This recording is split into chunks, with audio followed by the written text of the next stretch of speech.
नमस्कार दोस्तों, मैं दिव्यांश आप लोगों का स्वागत करता हूं आपके अपने परिवार द एग्जाम बडी में। उम्मीद करता हूं कि आप सभी लोग सकुशल होंगे और अपने तैयारी अच्छे से कर रहे होंगे।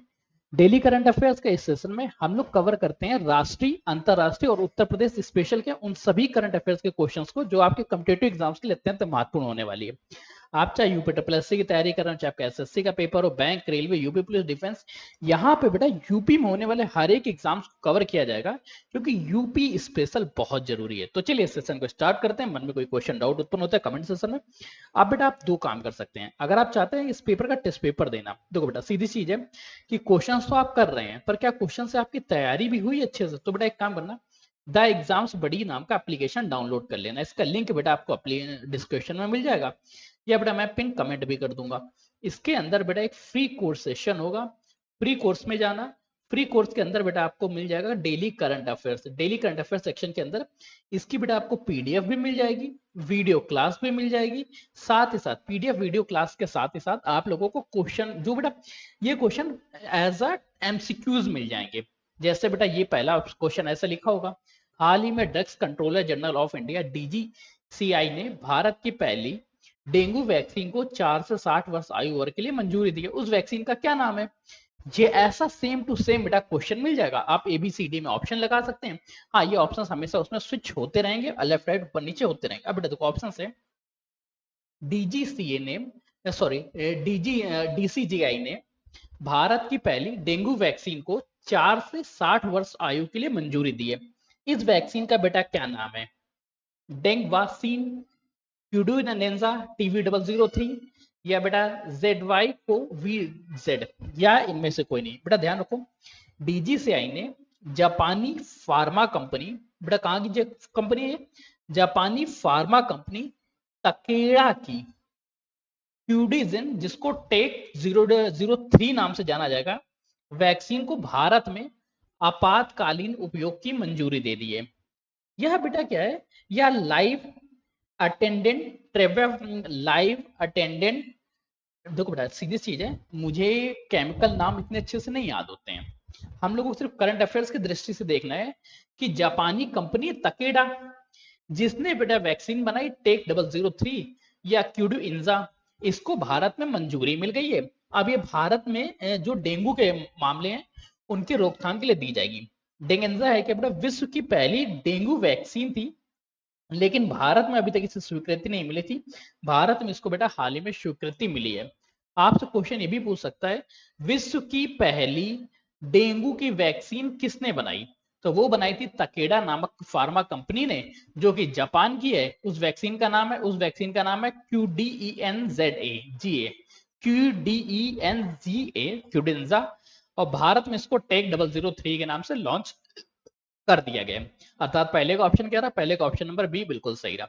जो लोग बेटा प्रश्नों का जवाब जानते हैं वो लोग बेटा सेकंड का ए सही है, सेकंड का बी सही है या सेकंड का सी सही है, इस तरह से बेटा कमेंट करेंगे, या सेकंड का डी या सेकंड का ई। जो लोग बेटा नहीं जानते वो लोग डिटेल देखेंगे, और जो लोग चाहते हैं कि इसकी टेस्ट पेपर दे दे बिल्कुल एमसीक्यूज फॉर्मेट है, वो एप्लीकेशन को डाउनलोड करेंगे, फ्री सेशन में जाएंगे, उसके अंदर डेली करंट अफेयर सेशन में ये सेशन अपलोड कर दिया गया क्वेश्चन पेपर एमसीक्यूज के फॉर्मेट में। Road map for building India as a leading bio economic power house of by 2035 के अनुसार 2035 तक भारतीय जैव अर्थव्यवस्था का लक्ष्य कितना रखा गया? भारतीय जैव अर्थव्यवस्था का लक्ष्य बेटा $500 बिलियन रखा गया, $691 बिलियन रखा गया, $750 बिलियन, $1 ट्रिलियन, या इनमें से कोई नहीं। बड़े प्रेम से और बड़े मन से बेटा याद रखना, नीति आयोग ने, किसने बेटा? नीति आयोग ने नई दिल्ली में 10 वर्षों के रणनीतिक रोड मैप जारी किया है, जिसका लक्ष्य रखा गया है 2035 तक भारतीय बायो इकोनॉमिक्स को बेटा $691 बिलियन पहुंचाने का।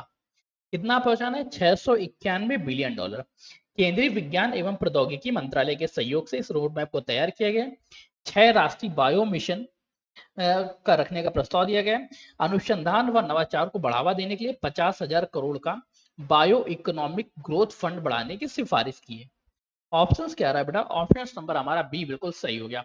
अब बेटा देखो, ये सरकार एक नई गुगली दे रही है, इसने नई गुगली डाली कि अब हम लोग एक काम करेंगे, बायो इकोनॉमिक्स में 2035 तक $691 बिलियन की अर्थव्यवस्था बनाएंगे। अरे भाई साहब आप 2 साल का बता दो यार, सरकार तुम्हारी 2 साल टिकनी नहीं है, तुम एम 10 साल का बना रहे हो। पर नीति आयोग बेटा कोई सरकारी इस गवर्नमेंट की आयोग नहीं है। नीति आयोग जो है ये केंद्रीय अर्थव्यवस्था के अंतर्गत आती है और साथ ही साथ हमारी संवैधानिक संस्था है। इस वजह से इसके इस लक्ष्य को हमारे एग्जाम की दृष्टि से इंपॉर्टेंट है, याद रखना। नेक्स्ट प्रश्न है, भारत जुलाई 2026 में विश्व व्यापार संगठन में मत्स्य पालन सब्सिडी समझौते को स्वीकार करने वाला कौन सा सदस्य बना है? विश्व व्यापार संगठन WTO की चर्चा कर रहे हैं। वर्ल्ड ट्रेड ऑर्गेनाइजेशन में बेटा मत्स्य पालन की सब्सिडी को भारत ने किस नंबर पर स्वीकारा? 100वां देश बना, 115वां देश, 123वां, 130वां? जोड़ा। हाल ही में भारत ने WTO में मत्स्य पालन की सब्सिडी समाप्त करने से संबंधित अंतरराष्ट्रीय समझौते को आधिकारिक संगत जमा कर दी है। यह समझौता वर्ल्ड ट्रेड ऑर्गेनाइजेशन के 12वें मंत्री स्तरीय सम्मेलन MC12 में अपनाया गया। इसका उद्देश्य अवैध व अनियंत्रित मत्स्य पालन को रोकना है। भारत इसका 123वां सदस्य बनता है। अब सब्सिडी बेटा समाप्त, सब्सिडी समझौता 123वां ऑप्शन कह रहा, थर्ड का ऑप्शन नंबर सी बिल्कुल सही हो जाता। नेक्स्ट बेटा क्वेश्चन की चर्चा करते हैं। अगला प्रश्न है, आरबीआई द्वारा जारी वित्तीय समावेशन सूचकांक 2026 मार्च 2026 के अंत तक बढ़कर कितना हो गया? वित्तीय समावेशन सूचकांक जो है ये बेटा कितना हो गया? 67.0, 70, 73.5 या 75.5 या इनमें से कोई नहीं। तो बेटा आरबीआई ने फाइनेंशियल ईयर 2026 के लिए समय वित्तीय समावेशन सूचकांक जारी किया, जो नॉर्मल से बेटा बढ़ गया 70 हो गया है। अर्थात ऑप्शन कह रहा है चौथे का बी बिल्कुल सही हो जाता है। साथ साथ याद रखना मार्च 2025 में ये इंडेक्स कितना था? 67 था। 67 से बढ़कर 70 हुआ है, अर्थात 3 पॉइंट्स की इसमें बढ़ोतरी हुई है। नेक्स्ट क्वेश्चन है, हाल ही में उपराज्यपाल वीके सक्सेना ने भारत के सबसे गहरे और पहले 1000 मीटर गहरे 2 भूतापी कुओं का उद्घाटन किस स्थान पे किया है? जल्दी बताओ। वीके सक्सेना ने भारत के सबसे गहरे और पहले 1000 मीटर गहरे 2 भूतापी कुओं का उद्घाटन किया है। यह उद्घाटन बेटा कहाँ हुआ? हिमाचल प्रदेश में हुआ, लद्दाख में हुआ, छत्तीसगढ़ में हुआ, गुजरात में हुआ, या इनमें से कोई नहीं? तो बेटा ध्यान रखना, ONGC oil natural gas company जो है बेटा, ठीक है, ONGC ने एनर्जी सेंटर ने लद्दाख के पूना घाटी में, कहा बेटा? लद्दाख की पूना घाटी में 1000 मीटर के 2 भूतापी कुओं की सफलतापूर्वक खोज की है, कमीशनिंग की है, मतलब खोदा गया है।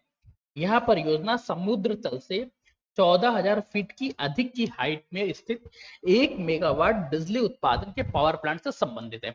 पॉइंट याद रखना। उपराज्यपाल, देखो बेटा इस क्वेश्चन को समझने का सीधा सा तरीका था। उपराज्यपाल वीके सक्सेना कहाँ के? वीके सक्सेना बेटा लद्दाख घाटी से संबंधित, लद्दाख की पूगा घाटी, अर्थात ऑप्शन क्या रहा? पांचवे का ऑप्शन नंबर बी हमारा बिल्कुल सही हो जाता। अगले प्रश्न को ध्यान से देखते हैं। हाल ही में जुलाई 2026 में घोषित 72वां राष्ट्रीय फिल्म पुरस्कार वर्ष 2024 के लिए किसे सर्वश्रेष्ठ फीचर फिल्म का पुरस्कार मिला? सर्वश्रेष्ठ फीचर फिल्म बेटा इसमें सैम बहादुर बनी है, आर्टिकल 370 बनी, चंदू चैंपियंस बनी, आमरन, या इनमें से कोई नहीं? इसका तो बेटा क्वेश्चन आप लोगों को पता होगा। 6 का ऑप्शन नंबर ए सही, 6 का बी सही, 6 का सी सही, 6 का डी सही, या 6 का ई नंबर सही? कौन सा ऑप्शन सही है? जल्दी से बेटा कमेंट करके बताओ कि वर्ष 2024 के लिए सर्वश्रेष्ठ फीचर फिल्म का पुरस्कार किसे दिया गया? तो बेटा सर्वश्रेष्ठ फीचर फिल्म का जो अवार्ड है ये दिया गया आर्टिकल 370 को, अर्थात 6 का ऑप्शन नंबर बी बिल्कुल सही हो जाता है। इसमें मुख्य अभिनेत्री कौन सी थी? यमी गौतम। और यमी गौतम के बारे में याद रखना, इन्हें मिला है सर्वश्रेष्ठ अभिनेत्री का अवार्ड। ठीक है, नेक्स्ट क्वेश्चन है, नीति आयोग के, अच्छा आप लोग बताओ आप लोगों को ये सेशन कैसा लग रहा है? जो लोग भी सेशन देख रहे हैं सबसे पहले तो बेटा कमेंट्स कर दो। क्वेश्चन पूछ रहा है, नीति आयोग के प्रथम इन्वेस्टमेंट फ्रेड लिनेक्स इंडेक्स 2026 में किस राज्य ने प्रमुख राज्यों की श्रेणी में शीर्ष स्थान प्राप्त किया है? याद रखो बेटा, इन्वेस्टमेंट फ्रेंडलीनेस, इन्वेस्टमेंट करने के लिए अच्छा राज्य बेटा महाराष्ट्र है, तमिलनाडु है, गुजरात है, कर्नाटक है, या इनमें से कोई नहीं? तो नीति आयोग द्वारा जारी इन्वेस्टमेंट फ्रेंडलीनेस इंडेक्स 2026 के अनुसार गुजरात राज्य को नंबर 1 रैंक दिया गया है, अर्थात ऑप्शन क्या रहा? सातवें का ऑप्शन नंबर सी बिल्कुल सही हो जाता है। यह सूचकांक 8 स्तरों एवं 84 संकेतकों पर आधारित है। इस सूचकांक में इंफ्रास्ट्रक्चर स्तंभ को सर्वाधिक 25% का वाटेज दिया जाता है। नेक्स्ट क्वेश्चन को स्विच करते हैं। अगला प्रश्न पूछ रहा है, 60वें ज्ञानपीठ पुरस्कार 2025 के लिए किस भाषा के प्रसिद्ध कवि और गीतकार आर वैरामुत्थु को सम्मानित किया गया। अब बेटा आर वैरामुत्थु तेलुगु भाषा के गीतकार हैं, मलयालम के हैं, तमिल के हैं, कन्नड़ के हैं, या इनमें से कोई नहीं? जल्दी से बेटा बताओ, आर विलुमित्थु किस भाषा के गायक है? तो बेटा तमिल भाषा के वरिष्ठ कवि एवं साहित्यकार आर वैरामुत्थु को 60वें ज्ञानपीठ पुरस्कार के लिए सम्मानित किया गया। ऑप्शन हमारा 8वें का सी बिल्कुल सही हो जाता है। नेक्स्ट क्वेश्चन है, कर्मचारी भविष्य निधि संगठन ईपीएफओ द्वारा नियोक्ता कर्मचारी विवादों के सौहार्दपूर्ण निपटारे के लिए हाल ही में कौन सी एक मुश्त समाधान योजना जारी की गई शुरू की गई है? अब ईएफओ द्वारा नियोक्ता कर्मचारी विवादों को निपटाने के लिए विश्वास 2026 जारी की गई, सक्षम 2026, समाधान 2026, निर्णय 2026, या इनमें से कोई नहीं? कौन सी जारी की गई? तो वो जारी की गई विश्वास 2026, अर्थात 9th का ऑप्शन नंबर ए बिल्कुल सही हो जाता। श्रम एवं रोजगार मंत्रालय के तहत ईपीएफओ के धारा 14 बी के तहत दंड एवं क्षतिपूर्ति से जुड़े विवादों को निपटाने के लिए विश्वास 2026 योजना जारी की गई। योजना का क्या नाम है? विश्वास 2026। ठीक, नेक्स्ट क्वेश्चन को स्विच करते हैं। अगला क्वेश्चन है, इलेक्ट्रॉनिक्स और आईटी मंत्रालय ने NIELIT ने सेमीकंडक्टर कौशल विज्ञान विकास को बढ़ावा देने के लिए किन 2 शहरों में एक्सीलेंस सेंटर स्थापित करने की घोषणा की है? अब बेटा बताओ, NIELT ने सेमीकंडक्टर कौशल विकास को बढ़ावा देने के लिए किन 2 शहरों में एक्सीलेंस सेंटर स्थापित करने की घोषणा की है? जयपुर और लखनऊ में, अहमदाबाद गुवाहाटी में, बेंगलुरु हैदराबाद में, पुणे भोपाल में, या इनमें से किसी में नहीं? तो ये बेटा हुआ है अहमदाबाद एवं गुवाहाटी में क्या बनाया जा रहा है? एक्सीलेंस सेंटर बनाया जा रहा है इलेक्ट्रॉनिक्स एवं आईटी मंत्रालय के में बढ़ावा देने के लिए। अच्छा, 10वें का ऑप्शन नंबर बी बिल्कुल सही हो जाता है। ध्यान रखो बेटा, NIELT ने अहमदाबाद गुजरात और गुवाहाटी के असम में 2 सेंटर ऑफ एक्सीलेंस स्थापित करने का निर्णय लिया है। इस पहल का बेटा लक्ष्य कितना रखा है? 1.28 लाख करोड़ रुपए का व्यय है। अहमदाबाद में कहा बेटा? अहमदाबाद गुजरात और गुवाहाटी असम। ये भी बेटा पॉइंट्स याद रखने हैं। नेक्स्ट क्वेश्चन पूछ रहा है, केंद्रीय प्रदूषण नियंत्रण बोर्ड CPCB ने हालिया समीक्षा के अनुसार भारत में प्रदूषित नदी खंडों की संख्या 351 से घटकर कितनी हो गई? मतलब नदी खंडों में जो नदी के स्ट्रक्चर है इनमें बेटा 351 में से किनमें बेटा प्रदूषण हुआ है? प्रदूषण कम हुआ है। ये 351 से कितना कम हो गया? 310, 296, 280 या 250? तो ध्यान रखना बेटा, ये करंट टाइम में संख्या हो गई 296, अर्थात ये क्या 351 से घट के 296 हो गई। 11वें का ऑप्शन नंबर क्या रहा? बी बिल्कुल सही हो जाता। नेक्स्ट क्वेश्चन है, भारतीय कोर उद्योग के संशोधित सूचकांक में सर्वाधिक भार किस क्षेत्र का है? तो बेटा भारतीय कोर उद्योग है, इंडेक्स ऑफ कोर इंडस्ट्रीज है, उसमें सबसे ज्यादा वेटेज रिफाइनरी प्लांट्स का है, इलेक्ट्रिसिटी का है, कोल का है, इस्पात का है, या इनमें से किसी का नहीं? जल्दी से बेटा कमेंट करके बताओ कि 12वें का ऑप्शन नंबर ए सही होगा, 12वें का ऑप्शन नंबर बी सही होगा, 12वें का सी सही होगा, या 12वें का डी सही होगा? जल्दी से बेटा कमेंट करें। जुलाई 2026 में आयोजित 23वें फीफा पुरुष विश्व कप 2026 का खिताब किसने जीता है? जल्दी से बेटा कमेंट करके बताओ कि 23वें पुरुष फीफा वर्ल्ड कप का खिताब बेटा किसने जीता? अर्जेंटीना ने, स्पेन ने, फ्रांस ने, ब्राजील ने, या इनमें से किसी ने नहीं? जल्दी से बेटा कमेंट्स करो। 13 नंबर क्वेश्चन है, आप ऐसा लिख सकते हैं कि 13वें का ए सही, 13वें का बी सही, या 13वें का सी सही, 13वें का डी सही। तो बेटा ध्यान देना कि जो स्पेन ने बेटा इस बार न्यूयॉर्क जर्सी स्टेडियम में खेले गए फाइनल मुकाबले में डरबडाइन चैंपियनशिप ऑस्ट्रेलिया को अर्जेंटीना को हरा के 1-0 से दूसरा विश्व कप अपने नाम किया। किसने किया बेटा? स्पेन ने किया है। हराया किसको बेटा? अर्जेंटीना को हराया। स्टेडियम बेटा कौन सा था? न्यूयॉर्क न्यू जर्सी स्टेडियम था। स्टेडियम का क्या नाम था? न्यू जर्सी स्टेडियम इसका नाम था। 13वें का ऑप्शन नंबर क्या रहा? ऑप्शन नंबर बी बिल्कुल हमारा सही हो जाता। अच्छा, 12वें का जो आंसर नहीं हुए थे कोई दिक्कत नहीं बेटा, तो याद रखो बेटा, कोर उद्योगों में संशोधित सूचकांक में सबसे ज्यादा वेटेज इलेक्ट्रिसिटी का होता है, विद्युत का, अर्थात 12वें का ऑप्शन नंबर बी बिल्कुल सही हो जाता। नेक्स्ट क्वेश्चन है बेटा, फीफा विश्व कप 2026 में लगातार दूसरी बार गोल्डन बूट का पुरस्कार जीतकर इतिहास रचने वाले खिलाड़ी कौन है? लगातार दूसरी बार गोल्डन बूट पुरस्कार बेटा, जो गोल्डन बूट पुरस्कार है ये लियोनेल मेस्सी ने जीता, या एम्बावे ने जीता, रोड्री ने जीता, या फेरान टोरेस ने जीता? किसने जीता है बेटा? जो second time golden boot prize है ये बेटा फिलिपन एम्बावे द्वारा जीता गया, अर्थात 14वें का ऑप्शन नंबर बी बिल्कुल सही हो जाता। नेक्स्ट क्वेश्चन है बेटा, यूके के नए प्रधानमंत्री के रूप में जुलाई 2026 में किसने पदभार ग्रहण किया है? अब बेटा यूके यूनाइटेड किंगडम आपके लिए इंपॉर्टेंट है और यहाँ के नए प्रधानमंत्री बने तो ये भी इंपॉर्टेंट हो जाता है। यूके के नए प्रधानमंत्री कीर स्टारमर हैं, कीर स्टारमर हैं, या एंड्रॉइड बरहम है, ऋषि सुनक बने, या साजिद जावेद बने। जल्दी से बेटा कमेंट करके तो कौन बने? तो याद रखो फ्रांस के स्टार स्ट्राइकर कौन सा बेटा बने? जल्दी से बेटा कमेंट करके तो कौन बने? तो बेटा मैनचेस्टर के पूर्व मेयर एंड्रयू बर्मन ब्रिटेन के नए प्रधानमंत्री बने, अर्थात 15वें का ऑप्शन नंबर बी बिल्कुल सही रहा। इन्होंने बेटा कीर स्टारमर का स्थान लिया है। बरहम पिछले एक दशक से ब्रिटेन के 7वें प्रधानमंत्री हैं। बरहमगम ने वर्तमान में लंदन के बजाय ब्रिटेन के अन्य क्षेत्रों में शक्तियों के हस्तांतरण एवं नए सामाजिक मॉडल का संकल्प लिया है। अंतरराष्ट्रीय नियुक्तियों से यह संबंधित प्रश्न है जो आपके लिए इंपॉर्टेंट है। नेक्स्ट क्वेश्चन है, फॉकलैंड द्वीप समूह संप्रभुता विवाद किन दो देशों के मध्य ऐतिहासिक रूप से जारी है? तो बेटा फाल्कलैंड आइसलैंड है, इसमें बेटा संप्रभुता विवाद बेटा ब्रिटेन और अर्जेंटीनिया का है, स्पेन और चिली का है, फ्रांस और ब्राजील का है, अमेरिका क्यूबा का है, या इनमें से किसी का नहीं? जल्दी से बेटा कमेंट कर बताओ ये किसका है? तो ब्रिटेन और अर्जेंटीनिया के मध्य हुआ बेटा फॉकलैंड द्वीप समूह संप्रभुता विवाद। ऑप्शंस कह रहा, ऑप्शंस नंबर बेटा ये 16वें का ए सही हो जाता है क्या बेटा? ये दक्षिणी अटलांटिक महासागर में फॉकलैंड द्वीप पर संप्रभुता को लेकर पुनः चर्चाएं स्टार्ट हो गई थी। अब बेटा इसकी अगर ब्रिटेन की चर्चा करें, थोड़ा सा पृष्ठभूमि देखें, तो ब्रिटेन ने 1833 में इस पर नियंत्रण स्थापित किया था। इसके बाद बेटा अर्जेंटीना ने इस पे अपना दावा ठोक दिया। इसके बाद बेटा 1982 में दोनों देशों के मध्य 74 दिनों को फॉकलैंड का युद्ध हुआ। कब बेटा? 1982 में दोनों देशों के मध्य युद्ध होता है जो 70 डेज चलता है, 74 डेज चलता है। इसके बाद 2013 में जनमत संग्रह के आधार पर 99.8% निवासियों ने ब्रिटिश ओवरसीज टेरिटरी रहने का समर्थन किया और ये ब्रिटेन के पास चला गया। ठीक है, 2013 में 99.8% लोगों ने वोट दिया था। इसके बाद ये किसके पास है? ये बेटा ब्रिटेन के पास है। नेक्स्ट क्वेश्चन को स्विच करते हैं और अगला प्रश्न पूछ रहा है, हाल ही में काला सागर में ओडेसी बंदरगाह के निकट किस देश के झंडे वाले मर्चेंट पोत पर हमले में भारतीय नाविकों की मृत्यु की घटना सामने आई?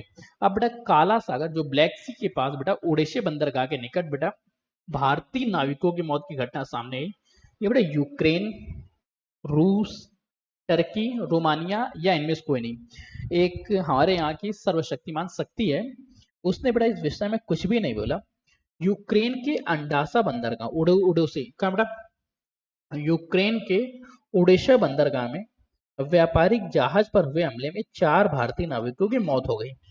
भारत के विदेश मंत्रालय ने अंतरराष्ट्रीय जल क्षेत्र में वाणिज्य व्यापारियों के हमलों की कड़ी निंदा की है। अब निंदाएं तो करते ही रहेंगे। ऑप्शन नंबर 17 का क्या रहा? ए बिल्कुल सही रहता, यूक्रेन। नेक्स्ट क्वेश्चन है, हाल ही में मुंबई की एक विशेष अदालत ने 44 सोमाली समुद्री डाकुओं को किस भारतीय सुरक्षा पहल के अदम्य साहस की सराहना करते हुए आजीवन कारावास की सजा सुनाई है? 44 सोमाली समुद्री डाकुओं को किस भारतीय सुरक्षा बल के अदम्य साहस की सराहना करते हुए आजीवन कारावास की सजा सुनाई है? भारतीय तटरक्षक बल, भारतीय नौसेना, सीमा सुरक्षा बल, ऐसी क्या है? मुंबई की एक विशेष अदालत ने 44 सोमाली लुटेरों को बेटा समुद्री लुटेरों को तो कड़ी सजा सुनाई है। ये आजीवन कारावास की सजा किसने दी है? तो ये दी है इंडियन नेवी ने, भारतीय नौसेना ने, अर्थात 18वें का ऑप्शन नंबर बी बिल्कुल सही रहा। मुंबई की एक विशेष अदालत में अंतरराष्ट्रीय समुद्री डकैती रोधी अभियानों के तहत पकड़े गए 44 सोमाली डाकुओं को आजीवन कारावास की सजा दी है। कोर्ट ने अरब सागर और हिंद महासागर में जहाजों की सुरक्षा एवं भारतीय नौसैनिकों के नौसेना के साहसिक अभियानों की विशेष प्रशंसा की। 18वें का ऑप्शन नंबर बी बिल्कुल सही हो जाता। नेक्स्ट क्वेश्चन है, संयुक्त राष्ट्र पर्यावरण कार्यक्रम यूएनईपी द्वारा जारी प्लास्टिक प्रदूषण वैश्विक रिपोर्ट 2026 के अनुसार विश्व में उत्पादित कुल प्लास्टिक का कितने प्रतिशत रिसाइकिल हो पाता है? विश्व में उत्पादित कुल कितने प्रतिशत प्लास्टिक रिसाइकिल होता है? 9%, 15%, 21%, 30%, या इनमें से कोई नहीं? तो बेटा ध्यान रखो, कुल जो है वो 9% प्लास्टिक बेटा जितना भी उत्पादित होता है उसको 9% प्लास्टिक रिसाइकिल हो जाता है, अर्थात 19 का ऑप्शन नंबर ए बिल्कुल सही हो जाता है, 9%। नेक्स्ट क्वेश्चन है, सोमालिया लोबा जो हाल ही में खबरों में रहे भारत में पहली बार दर्ज की गई किस की एक दुर्लभ प्रजाति है? सिमोनिया लोबा जो है ये मेढक है, मकड़ी है, तितली है, ऑर्किड पौधा है, या इनमें से कोई नहीं? जल्दी से बेटा कमेंट्स भी करना है आपको कि 20वें का ए सही है, 20वें का बी सही है, 20वें का सी सही है, 20वें का डी सही है, या 20वें का ई नंबर सही है। तो बेटा सिमोनिया लोबा की चर्चा करें तो सिमोनिया लोबा है क्या? सिमोनिया लोबा एक प्रकार की मकड़ी है, स्पाइडर है। 20 का ऑप्शन नंबर बी बिल्कुल सही हो जाता। शोधकर्ताओं ने भारत में पहली बार सिमोनिया वंश की एक दुर्लभ सूक्ष्म मकड़ी खोजी है।